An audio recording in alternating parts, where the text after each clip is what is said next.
মুখ্যমন্ত্ৰীৰ আত্মনিৰ্ভৰশীল আঁচনি 2.0 পুঁজি 2 লাখ টকাৰ প্ৰথম কিস্তি হিচাপে ৭৫,০০০ টকা লাভ কৰি উৎফুল্লিত হৈ পৰে দেৰগাঁৱৰ উদ্যমী আৰু স্বাৱলম্বী মহিলা কৰিশ্মা শইকীয়া হাজৰিকা আৰু তেওঁৰ মুখ্যমন্ত্ৰীগৰাকীলৈ অশেষ ধন্যবাদ আৰু কৃতজ্ঞতা জ্ঞাপন।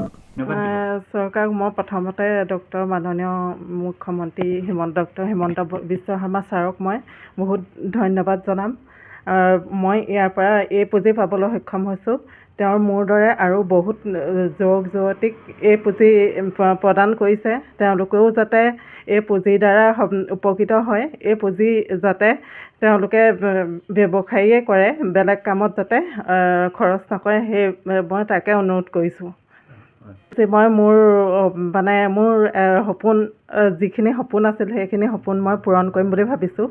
মই এখন বিউটি পাৰ্লাৰ খুলিম। এই বিউটি পাৰ্লাৰ মোৰ লগতে আৰু দুজনীকো মই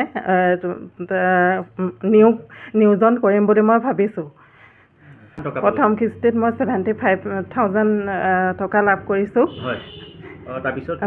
তাৰপাছত পিছৰ কিস্তিত 25,000 টকা দিব। লাষ্টৰ কিস্তিত 1 লাখ টকা দিব। তাৰ কাৰণে কি কৰিব লাগিব? তাৰ কাৰণে এইখিনি আমি ট্ৰেইনিং 25,000 পাবৰ কাৰণে আমি ট্ৰেইনিং কৰিব লাগিব। 3 দিন ট্ৰেইনিঙত উপস্থিত থাকিব লাগিব। ট্ৰেইনিঙত উপস্থিত থকাৰ পাছত ট্ৰেইনিংটো কমপ্লিট কৰাৰ পাছত গোটেইখিনি 25,000 টকা আমি লাভ কৰিম।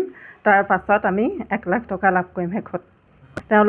তেওঁলোকলৈ মই এটাই আহ্বান জনাম যে তেওঁলোকে এই পইচাখিনি যাতে অবাবত খৰচ নকৰি এটা ভাল কামত খটুৱক আৰু খটুৱাই যাতে মোৰ দৰে আৰু বেলেগ যুৱক যুৱতীখিনিও নিয়োজিত হয়। তেওঁলোকে ভাল অনুভৱ কৰিছে এই পুঁজি মই লাভ কৰাৰ পাছতে। মোৰো বহুত ভাল লাগিছে। মুখ্যমন্ত্ৰী ছাৰক এটাই অনুৰোধ জনাম, তেওঁ যাতে এনেকৈ আৰু পুঁজি দি যাওক, যাতে নিবনুৱা যুৱক যুৱতীসকল উপকৃত হ'ব পাৰে।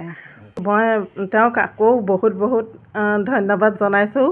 তেওঁ আৰু যাতে এনেকুৱা পুঁজি দি গৈ থাকক আৰু তেওঁৰ সুস্বাস্থ্য সদায় ভালে থাকে, এয়ে মোৰ প্ৰাৰ্থনা ভগৱানৰ ওচৰত। তেওঁ এই ধন লাভ কৰাৰ কাৰণে তেওঁ পৰিয়ালৰ লোকসকলো আনন্দিত হৈ পৰে আৰু মুখ্যমন্ত্ৰীৰ গৰাকীৰ ওচৰত কৃতজ্ঞ হৈ পৰে। উক্ত ধনৰাশিয়ে বিউটিচিয়ান ডিপ্ল'মাধাৰী কৰিশ্মা হাজৰিকাই এখন বিউটি পাৰ্লাৰ খুলিব আৰু ইতিমধ্যে বিউটি পাৰ্লাৰৰ নিৰ্মাণৰ কাম আৰম্ভ কৰিছে। মুখ্যমন্ত্ৰীগৰাকীৰ আঁচনিৰ ধন লাভ কৰি তেওঁলৈ প্ৰচাৰ মাধ্যমত ধন্যবাদ আৰু কৃতজ্ঞতা জনোৱাৰ বিষয়ে এক সুন্দৰ পদক্ষেপ বুলি সচেতন ব্যক্তিসকলে প্ৰকাশ কৰিছে। কেনেকৈ ধন্যবাদ দিব চৰকাৰখনক অসমৰ মুখ্যমন্ত্ৰীজনক?